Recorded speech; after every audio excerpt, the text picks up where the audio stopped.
구약성경 646쪽 역대상 24장입니다. 역대상 24장 구약성경 646쪽에 있습니다.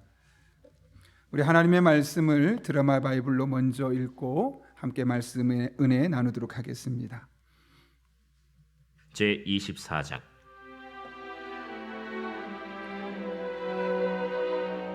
아론 자손의 계열들이 이러하니라. 아론의 아들들은 나답과 아비후와 엘르아살과 이다말이라. 나답과 아비후가 그들의 아버지보다 먼저 죽고 그들에게 아들이 없으므로 엘르아살과 이다말이 제사장의 직분을 행하였더라. 다윗이 엘르아살의 자손 사독과 이다말의 자손 아히멜렉과 더불어 그들을 나누어 각각 그 섬기는 직무를 맡겼는데 엘르아살의 자손 중에 우두머리가 이다말의 자손보다 많으므로 나눈 것이 이러하니 엘르아살 자손의 우두머리가 16명이요 이다말 자손은 그 조상들의 가문을 따라 8명이라.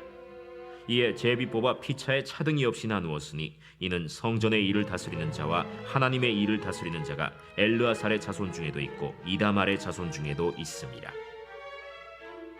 레위 사람 느다넬의 아들 서기관 스마야가 왕과 방백과 제사장 사독과 아비아달의 아들 아히멜렉과 및 제사장과 레위 사람의 우두머리 앞에서 그 이름을 기록하여 엘르아살의 자손 중에서 한 집을 뽑고 이다말의 자손 중에서 한 집을 뽑았으니 첫째로 제비 뽑힌 자는 여호야립이요 둘째는 여다야요 셋째는 하림이요 넷째는 스오림이요 다섯째는 말기야요 여섯째는 미야민이요 일곱째는 학고스요 여덟째는 아비야요 아홉째는 예수아요 열째는 스가냐요 열한째는 엘리야십이요 열두째는 야김이요 열셋째는 훗바요 열넷째는 예세브압이요 열다섯째는 빌가요 열여섯째는 임멜이요 열일곱째는 헤실이요 열여덟째는 핫비세스요 열아홉째는 브다히아요 스무째는 여헤스겔이요 스물한째는 야긴이요 스물두째는 가물이요 스물셋째는 들라야요 스물넷째는 마시아라. 이와 같은 직무에 따라 여호와의 성전에 들어가서 그의 아버지 아론을 도왔으니 이는 이스라엘의 하나님 여호와께서 명하신 규례더라. 레위 자손 중에 남은 자는 이러하니 아므람의 아들들 중에는 수바엘이요 수바엘의 아들들 중에는 예드야며 르하비아에게 이르러는 그의 아들들 중에 우두머리 이시야요 이스할의 아들들 중에는 슬로못이요 슬로못의 아들들 중에는 야하시요 헤브론의 아들들은 장자 여리야와 둘째 아마랴와 셋째 야하시엘과 넷째 여가므암이요 우시엘의 아들들은 미가요 미가의 아들들 중에는 사밀이요 미가의 아우는 이시야라. 이시야의 아들들 중에는 스가랴이며 무라리의 아들들은 마흘리와 무시요 야시야의 아들들은 브노이니 무라리의 자손 야시야에게서 난 자는 브노와 소함과 삭굴과 이브리요 마흘리의 아들 중에는 엘르아살이니 엘르아살은 아들이 없으며 기스에게 이르러는 그의 아들 여라무엘이요 무시의 아들들은 마흘리와 에델과 여리모시니 이는 다 그 조상의 가문에 따라 기록한 레위 자손이라. 이 여러 사람도 다윗 왕과 사독과 아히멜렉과 제사장과 레위 우두머리 앞에서 그들의 형제 아론 자손처럼 제비 뽑혔으니 장자의 가문과 막내 동생의 가문이 다름이 없더라. 아멘. 우리 한번 자기 이렇게 마음에 대해서, 자기 영혼에 대해서 한번 오늘 이렇게 인사하고 좀 명령하고 축복하고 또 하나님의 말씀 나눴으면 좋겠는데요. 이렇게 한번 가슴에 손을 얹고 이렇게 얘기했으면 좋겠습니다. 나는 행복한 사람입니다. 한 번 더요. 나는 행복한 사람입니다. 제가 기도하고 하나님 말씀 나누겠습니다. 살아계신 아버지 하나님, 우리를 하나님의 자녀로 삼아주시고 상황이 어떠하든지 간에 하나님 안에서 행복을 고백할 수 있는 믿음의 사람들로 삼아주신 은혜 진심으로 감사를 드립니다. 상황에 따라 조건에 따라 일희일비하며 우리의 신앙이 갈대처럼 흔들리는 것이 아니요 오롯이 반석같이 하나님 안에서 참 행복을 발견하고 그 안에서 우리의 삶을 믿음으로 잘 꾸려갈 수 있는 주의 종들 되게 하여 주옵소서. 말씀을 듣는 이 시간 성령 하나님께서 오늘 주시는 말씀이 내게 주시는 말씀으로 들려지게 하시고 이 말씀 붙들고 믿음으로 한 걸음 한 걸음 나아갈 때 우리의 삶이 하나님의 도우심과 인도하심이 날마다 가득한 복된 삶 되게 하여 주옵소서. 예수님의 이름으로 기도하옵나이다. 아멘. 여러분 혹시 꽃 좋아하십니까? 저는 꽃을 이렇게 좋아하는 편은 아닌데 유독 좋아하는 꽃이 하나 있습니다. 이름을 부르기에 따라서는 프레지아라고 부르기도 하고 또 어떤 데는 프레지아라고 부르기도 하는데 제가 찾아봤더니 학명으로는 프리지어라고 한다고 하는데요. 제가 그 꽃을 좋아하는 이유는 그 향이 너무나 저한테 매력적으로 다가오기 때문에 그렇습니다. 그래서 많은 꽃들이 있지만 이 프리지어 향기를 맡으면 왠지 좀 마음이 편안해지고 또 그 색깔도 약간 파스텔 톤이라서 마음이 여유를 주어서 꽃을 별로 좋아하지는 않지만 그 꽃을 좋아합니다. 이런 말이 있죠. 꽃은 향기로 말한다. 물론 꽃잎이 갖고 있는 아름다운 모양새 또 그것만이 갖고 있는 예쁜 색깔이 우리 사람들의 마음을 이 꽃으로 유도하기도 하지만 꽃은 본질적으로 향기로 벌과 나비를 그리고 사람들을 유혹한다고 합니다. 그래서 생겨난 표현이 화향백리라고 그러죠. 꽃향기가 백리를 날아간다라는 겁니다. 꽃만 향기를 갖고 있는 것이 아니죠. 사람도 향기를 갖고 있다고 합니다. 그래서 관련해 나온 말이 인향만리라는 말입니다. 꽃향기는 백리를 가지만 사람의 향기는 백리 정도가 아니라 만리를 가서 더 많은 영향력을 줄 수 있다는 것이죠. 중요한 것은 꽃의 향기는 다르게 인간의 향기, 사람의 향기는 인위적으로 어느 한순간에 잠깐 만들어낼 수 있는 것이 아니라는 겁니다. 어떤 사람을 보면서 그 사람에게서 느껴지는 향기, 분위기는 한순간에 만들어지는 것이 아니라 그 사람이 주어진 일상의 삶에서 매일매일 열심히 살아냈던 그 흔적들이 모여지고 모여져서 그 사람을 완성시키는 가운데 우리에게 풍겨주는 냄새라고 할 수 있겠죠. 그래서 사람의 향기는 평생 동안 그의 삶을 통해 조금씩 쌓여진, 어쩌면 그의 몸에 자연스럽게 배어진 향기라고 할 수 있습니다. 그리고 그 향기는 아주 많은 사람에게 다양한 모습으로 영향을 줄 수 있게 되는 것이죠. 오늘 본문을 통해서 그 같은 사실을 우리가 볼 수 있게 되는데요. 오늘 본문의 말씀을 보게 되면 다윗은 자신이 성전 건축이라는 영광스러운 현장에 함께할 수 없음에도 불구하고 그 성전을 건축할 준비하는 과정에 누구보다 적극적으로 참여하고 있음을 보게 됩니다. 오늘은 그 중에서도 제사장에게 그리고 레위인에게 업무를 분장하는 장면을 우리에게 보여주고 있는데요. 특별히 제사장은 이 아론의 후손들에서 뽑도록 되어 있었습니다. 당시 제사장 아론에게는 아들이 넷 있었는데요. 첫째와 둘째인 나답과 아비후는 하나님께서 허락하지 않은 불을 들이다가 죽을 수밖에 없었고, 그래서 세 번째, 네 번째 아들이었던 엘르아살과 이다말의 자녀들이 이 아론의 뒤를 이어서 계속해서 대대로 제사장의 직분을 감당해 오고 있었습니다. 오늘 본문을 보게 되면 특별히 4절을 보게 되면 뭐라고 말하냐면 엘르아살 자손의 지도자가 16명이고 이다말 자손의 지도자가 8명이 되었다. 그래서 24명의 제사장들이 지도자급으로 활동하고 있었다는 것이죠. 문제는 이렇게 두 가문에서, 또 처음엔 두 가문이지만 그 두 가문에서 24시나 되는 이 제사장들이 지도자급으로 활동하다 보니까 다 마음이 다르고 다 원하는 곳이 다른 겁니다.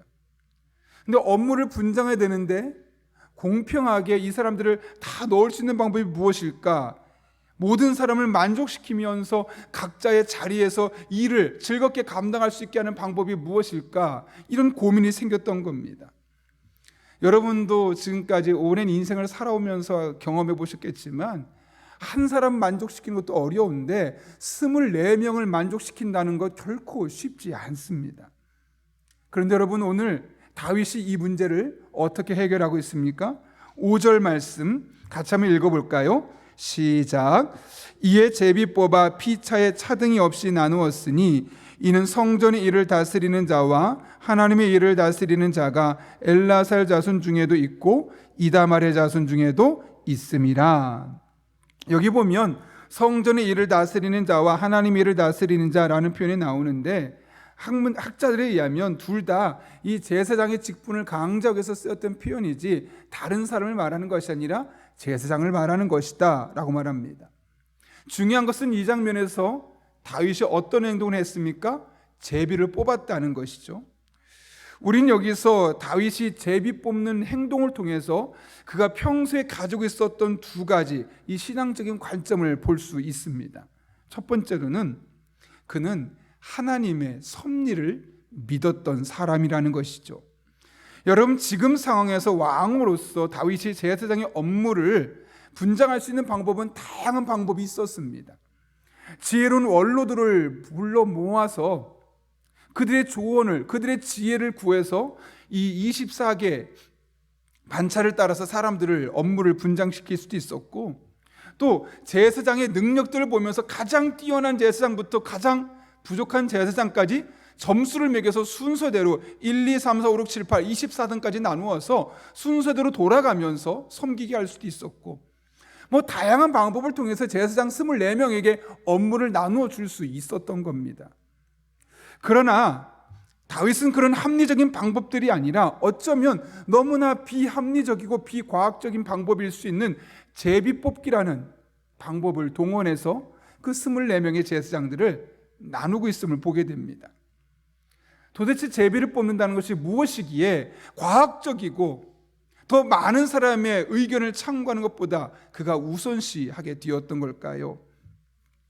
제비를 뽑는다는 것은 구약 성경에서 이 문제를 하나님께 맡긴다는 것과 마찬가지였고, 내가 비록 뽑지만 이 모든 일을 주관하시는 분은 하나님이십니다라는 그런 그의 믿음의 고백이 있을 때만 행할 수 있었던 행동입니다. 만약 그의 마음속에 그런 믿음의 고백이 없다면 절대로 제비뽑기라는 방법을 사용하지 않고 보다 과학적이고 논리적이고 합리적이고 수많은 사람이 납득할 수 있는 방법을, 오늘날로 말하면 여론조사까지 동원하면서 최선의 방법을 썼을 겁니다. 그러나 다윗에게는 그런 과학적인 방법, 수많은 사람이 여론을 통해서 어떤 문제를 해결하기보다는 하나님께 그 문제를 맡기고 내가 비록 제비를 뽑지만 그 이면에서 일하신 하나님의 손길이 이곳에 있음을 분명히 믿는 믿음이 있었다는 것이죠. 그래서 그는 그 믿음을 가지고 모든 방법을 다 제치고 제비 뽑기라는, 어쩌면 오늘날 보면 가장 멍청해 보이는 방법을 사용하게 되었던 겁니다. 그래서 솔로몬은 다윗이 선택한 방법을 일컬어 잠언 16장 33절에서 이렇게 선언하죠.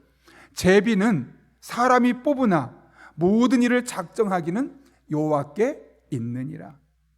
그 제비를 뽑는 것은 사람이 하는 일이지만 그 제비를 뽑는 모든 과정의 이면을 돌아보았더니 하나님이 그 일을 주관하시고 하나님이 그 일을 주도하시고 그 일을 이끌어가고 있었구나.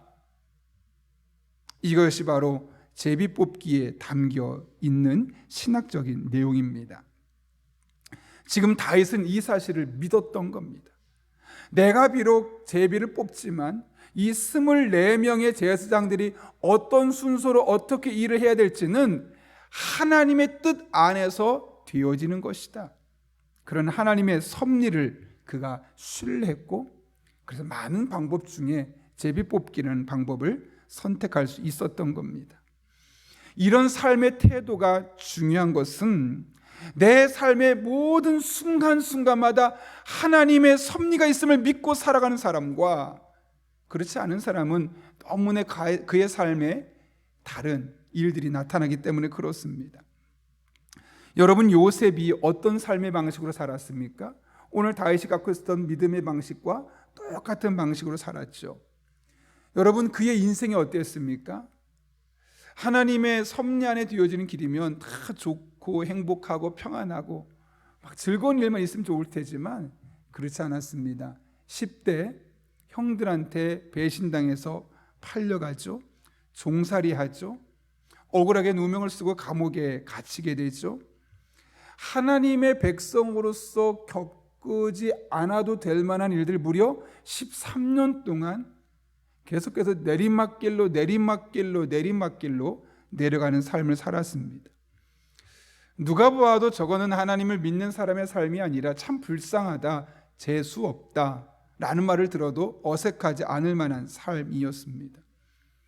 그런데 17세 그렇게 억울한 일을 겪고 어쩌면 이 세상에 너무나 자신의 삶이 비관적일 수 있는 그 소년이 자신의 삶을 포기하는 것이 아니라 13년 동안 우직하게 자기에게 주어진 자리에서, 그것이 종살이를 하든 그것이 감옥에서 죄수의 길을 걷든 그 환경에 영향받지 않고 한결같이 살아갈 수 있었던 이유, 어떻게 그렇게 가능할 수 있었을까요?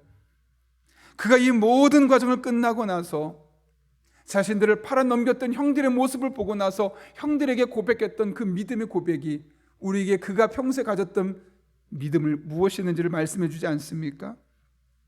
당신들은 나를 헤아려 했지만 하나님은 그것을 선으로 바꾸사 오늘과 같이 만민의 생명을 구원하게 하셨다. 겉으로 보기에는 나는 형들한테 배신당한, 형들한테 버림받은 참 불쌍한 녀석에 불과하지만 그 이면을 돌아다봤더니 하나님의 큰 계획이 있어서, 물론 그 큰 계획 안에 내가 늘 좋은 일만 있고 꽃길만 걷고 행복한 일만 있어서 내가 총리가 돼서 이 나라를 다스리면 좋겠지만 전혀 그렇지 않은 13년 동안 억울한 세월을 보내긴 했지만 그럼에도 불구하고 하나님은 그 이면에서 이것을 선으로 바꾸사 만인의 생명을 구원할 일을 나를 통해 하고자 하셨기 때문에 이런 일이 있었습니다 라고 고백하고 있는 것이죠.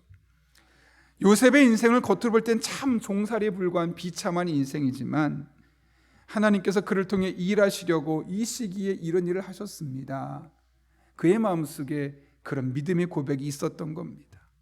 그래서 그 13년이란 시간, 17살에 종살이로 또 감옥에 들어가고 억울한 일만 계속 겪었던 그 요셉이 13년 동안 자신의 삶을 지키면서 믿음으로 살아갈 수 있었던 것이죠. 만약 그의 삶에 그런 믿음의 고백이 없었다면 어땠을까요? 원망과 또 복수심으로 불타서 아마 그는 어쩌면 그 이전에 13년을 견디지 못하고 또 다른 여러 가지 사건에 연루되어서 아마 세상을 떠날지 모르겠습니다.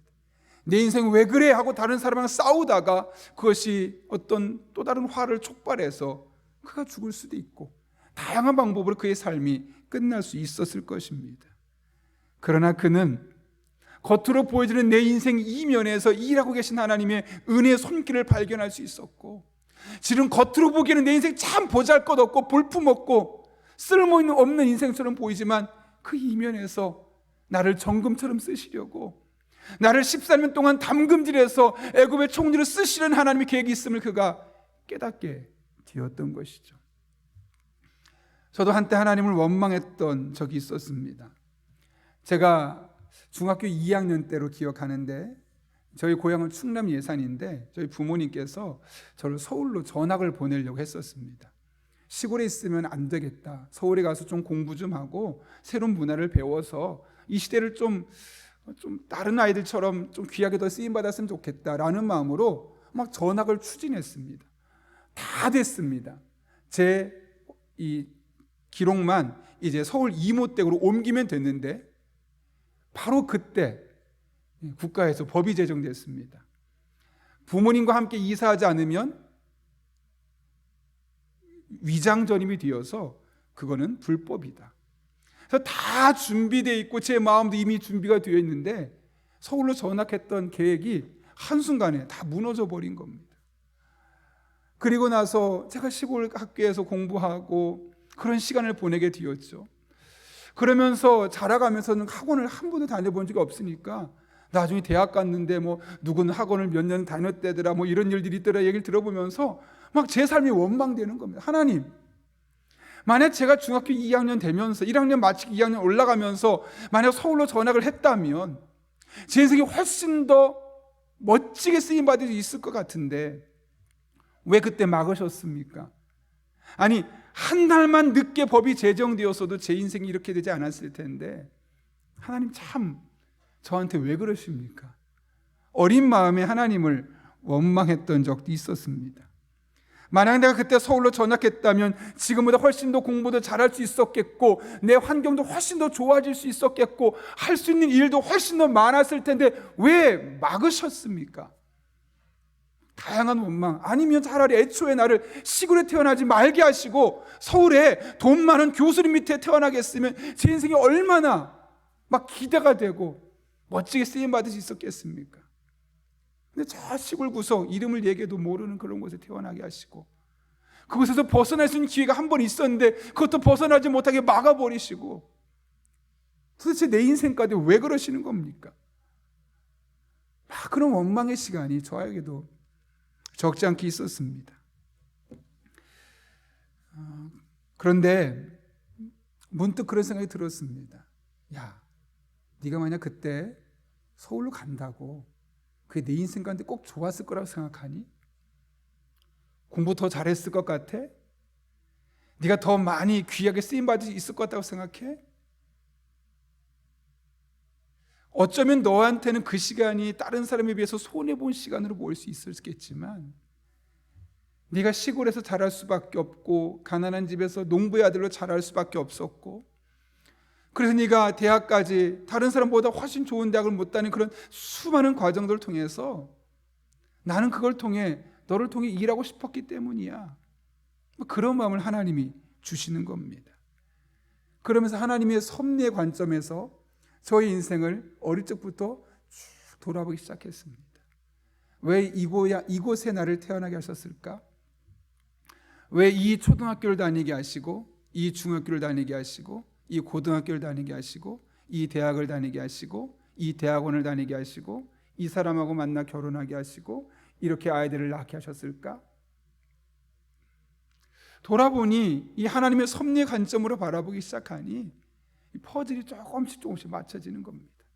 그렇게 해야지만 이렇게 살아갈 수 있고 그렇게 해야지만 이런 마음의 열정과 이런 사모하는 마음을 가지고 또 그렇게 하지 못했던 수많은 사람의 삶을 보며 영향력을 끼칠 수 있는 사람이 될 수 있기 때문에 하나님이 그렇게 하셨구나. 바라보는 관점이 달라지고 해석이 달라집니다. 그러면서 하나님이 1년 늦게 원래 계획보다 늦게 전학하게 했던 것, 또 시골에 살게 하셨던 것, 또 생각보다 어려운 가정에서 농부의 자녀로 자라게 하셨던 것, 이 모든 것들이 오히려 은혜의 관점으로 보이기 시작하는 것이죠. 여러분 이렇게 섭리의 관점에서 바라보게 되면 우리의 삶이 전혀 달라 보입니다. 섭리가 빠지면 그냥 현실 그대로 적나라하게 보여지면서 이 현실의 문제가 나의 삶을 바라보는 이 해석의 관점이 되는 것이죠. 좋은 일 있으면 좋다고 감사하다고 말하고 조금 힘든 일이 있으면 내 인생 왜 그러냐고 말하고 왜 내 인생이 이런데 저 사람은 저렇게 잘 되고 내 인생은 왜 자꾸 뭔가 막힌 것 같으냐고 그런 원망밖에 나오지 않는 겁니다. 그런데 여러분 하나님의 섭리 관점에서 보면 억울해 보이는 인생도 달라지고요. 보잘것없어 보이는 내 인생도 하나님 앞에 귀하게 쓰임받는 중이라는 사실을 알게 되고요. 모든 게 달라 보이기 시작하는 것이죠. 중요한 것은 하나님은 우리 모든 믿는 이들의 삶 가운데 이 섭리의 관점으로 일하고 계시다는 겁니다.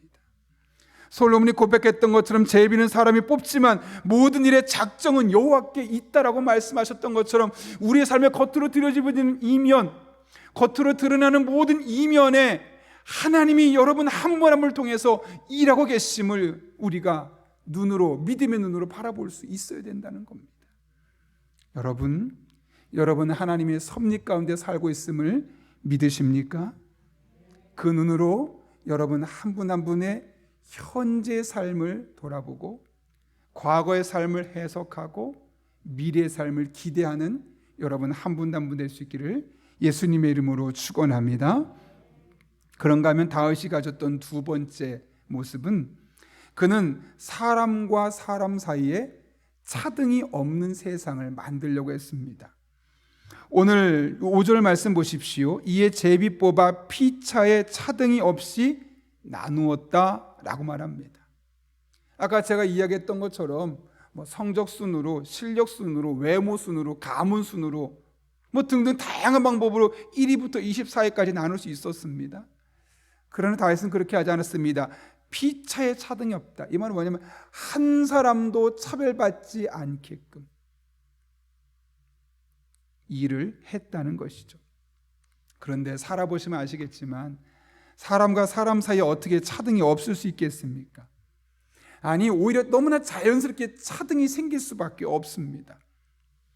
외모만 봐도 더 잘생긴 사람 있고 조금 더 못생긴 사람 있고요, 더 키가 큰 사람 있고 더 작은 사람 있고요, 지적인 능력만 보아도 더 똑똑한 사람 있고 더 그렇지 못한 사람이 있고요, 그 사람이 가지고 있는 조건만 보아도 더 많은 것을 가지고 누리고 있는 사람이 있고 더 적은 것을 가지고 허덕이는 사람이 있습니다.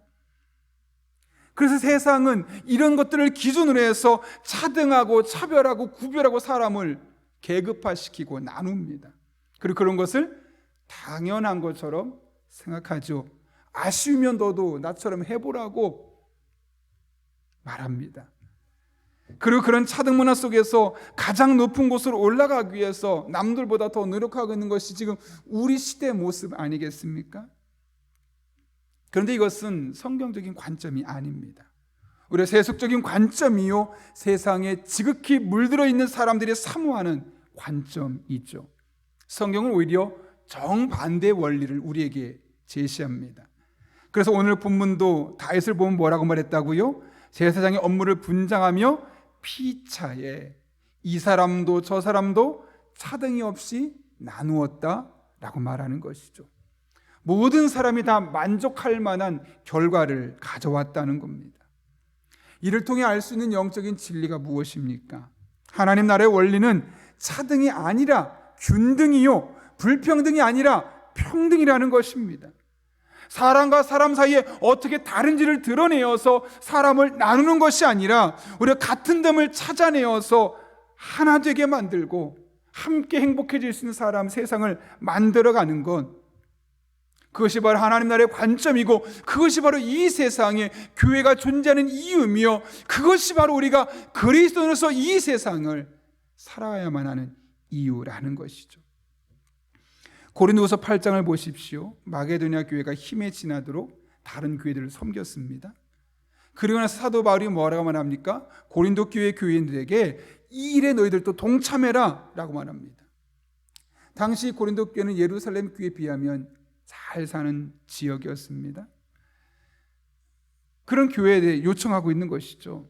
뭐라고 말합니까? 고린도후서 8장 13절 14절이죠. 이는 다른 사람들은 평안하고 너희는 곤고하게 하려는 것이 아니요 균등하게 하려 함이니 이제 너희의 넉넉한 것으로 그들의 부족한 것을 보충함은 후에 그들의 넉넉한 것으로 너희의 부족한 것을 보충하여 균등하게 하려 함이라. 너 많지? 네가 조금 더 가졌지 지금? 그러면 지금 어려운 이들과 나누어. 하나님 나라는 균등하게 하는 거야. 그러면 네가 정말 어려울 때 오히려 다른 사람을 통해 너를 그렇게 내가 채워주는 거야. 그게 하나님 나라의 법칙이야. 지금 더 가진 사람이 덜 가진 사람에게 나누는 것, 그리고 내가 부족할 땐 더 가졌던 누군가 그 혜택을 가지고 나에게 나눠주는 것, 그래서 매 순간 가능한 한 최대한 같은 선, 비슷한 선에서 살아갈 수 있도록 만들어주는 것, 이것이 바로 기독교야. 기독교는 차별하고 구별하는 종교가 아니라 균등하게 만들어주는 종교라는 것을 분명하게 말씀하고 있는 것이죠. 가능한 한 지식의 수준을 균등하게 맞춰주고, 재산을 균등하게 맞춰주고, 능력을 균등하게 맞춰주고, 그렇게 서로 부족한 것들을 보충해주면서 모든 사람이 행복한 세상, 모든 사람이 가능한 한 균등한 모습을 갖고 살아갈 수 있도록 만들어주는 것, 그것이 기독교의 존재 이유입니다.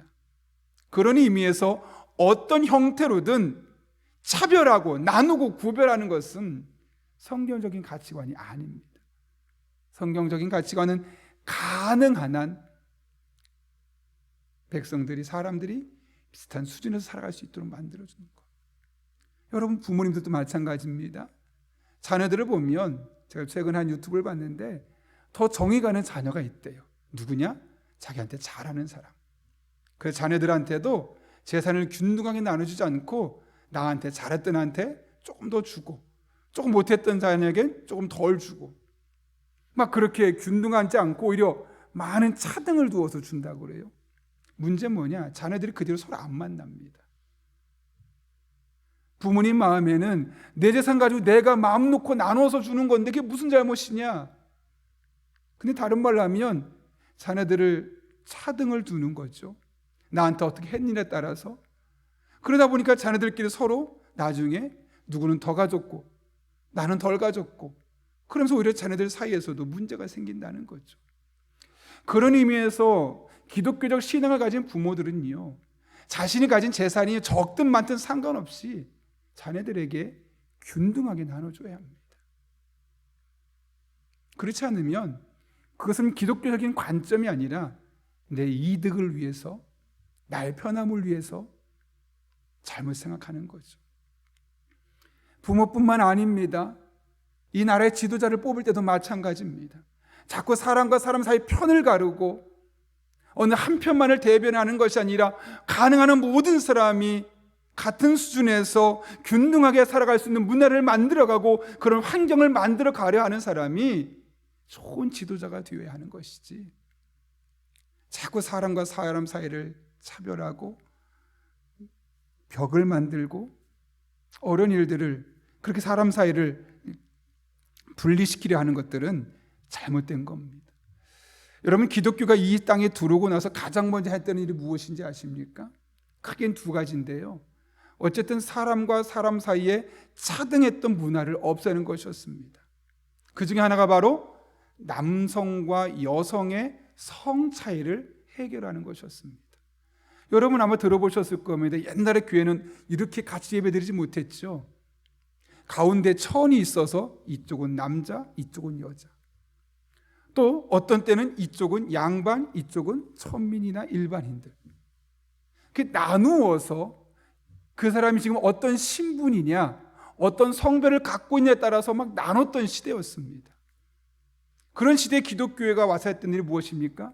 물론 교회도 처음에는 어쩔 수 없이 그 문화에 들어왔기 때문에 남성과 여성 간의 공간을 따로 분리했고 노비와 또 주인과의 이 공간을 따로 했었던 적도 있었습니다. 그렇지만 결국은 어떻게 했습니까? 이 모든 것을 철폐한 것이 누구입니까? 기독교입니다. 남성과 여성 사이에 이 차별 문화의 갭을 가장 줄여왔던 것, 그리고 사람과 사람 사이의 신분, 인간의 존중성이 오히려 소멸되는 그 시대 속에서, 존중받지 못했던 그 시대 속에서 그 사람이 양반이냐 노비냐와 상관없이 크리스천이 아니냐 이 관점으로 한 곳에서 예배드릴 수 있는 문화를 만들어 갔던 곳, 그것이 바로 교회였습니다. 그런데 오늘날 그 교회가 본질을 잃어가는 것 같습니다. 돈 많은 사람들이 모이는 교회, 가난한 사람들이 모이는 교회, 그렇게 교회도 나뉘어지기 시작합니다. 서울과 경기에 있는 수도권에 있는 교회와 지방에 있는 교회, 큰 영향력 있는 교회, 작은 교회. 사실 교회 갈 일은 그런 것 아니지 않겠습니까? 크든 작든 상관없이, 서울이나 수도권에 있나 저 지방에 있나 상관없이 같은 영향력을 가질 수 있도록 만들어가는 것, 차등을 없애고 균등하게 만들어가는 것, 사실 이것이 교회 갈 일이 아니겠습니까? 우리가 이 세상을 살면서 이 세상의 문화에 물들다 보면 자꾸 차등을 두게 되고 구별을 하는 문화가 우리를 지배하고 있음을 보게 됩니다. 그러나 우리 그리스도인은 차등하는 문화를 균등하는 문화로, 불평등의 문화를 평등의 문화로 바꾸기 위해서 이 세상에 존재하는 사람들입니다. 여러분, 오늘 다윗이 했던 것을 기억하십시오. 피차에 서로 어떻게 했습니까? 차등이 없이 나누었습니다. 우리가 그런 관점으로 이 세상을 살아갔으면 좋겠습니다. 그럼 우리 교회 할 일은 너무나 분명합니다. 조금 더 어렵고 힘겨운 교회를 돕는 겁니다. 섬기는 겁니다. 하나님께서 이 시대 우리 용인 지역에 우리 교회를 세우신 이유가 바로 여기 있는 겁니다. 물론 우리 교회가 더 커지고 더 예산도 많아지고 그럼 훨씬 더 좋을 수 있겠죠. 더 많은 일을 감당할 수 있겠죠. 그때 가서 그 일을 하겠다고 말할 수도 있겠죠. 아니요. 지금 이 상황에서 어떻게 하면 차등을 없애고 균등하게 할 수 있을까? 오히려 그것을 고민하면서 우리 교회가 나가야 되고 우리 성도들 또한 늘 그런 관점으로 살아갈 수 있어야 하는 겁니다. 그런 의미에서 하나님께서 내게 더 주신 것이 무엇인지 한번 살펴보시길 바랍니다. 내가 남들보다 조금 더 잘할 수 있는 것이 무엇인가 살펴보기 바랍니다. 그리고 그것을 가지고 차등화되는 이 세상을 균등하게 만들어가는 저와 여러분, 또 그런 우리 교회가 될 수 있기를, 그래서 하나님께서 우리를 통해 일하시는 놀라운 은혜를 경험할 수 있기를 예수님의 이름으로 축원합니다. 우리 함께 기도하겠습니다. 거룩하신 아버지 하나님, 오늘 다윗의 모습을 통해서 우리가 이 세상 속에서 하나님의 섭리가 있음을 깨닫게 해주시고 사람과 사람 사이에 차등이 없는 세상을 만들어갈 수 있는 믿음의 사람으로 살아갈 수 있도록 은혜를 더하여 주옵소서. 오늘도 함께 하신 하나님께서 우리들의 모든 삶의 여정 가운데 친히 함께 해주셔서 우리 성도들로 말미암아 우리 교회로 말미암아 이 사회와 이 지역이 변화되는 복된 은혜를 우리 눈으로 목도하게 하여 주옵소서. 예수님의 이름으로 기도하옵나이다. 아멘.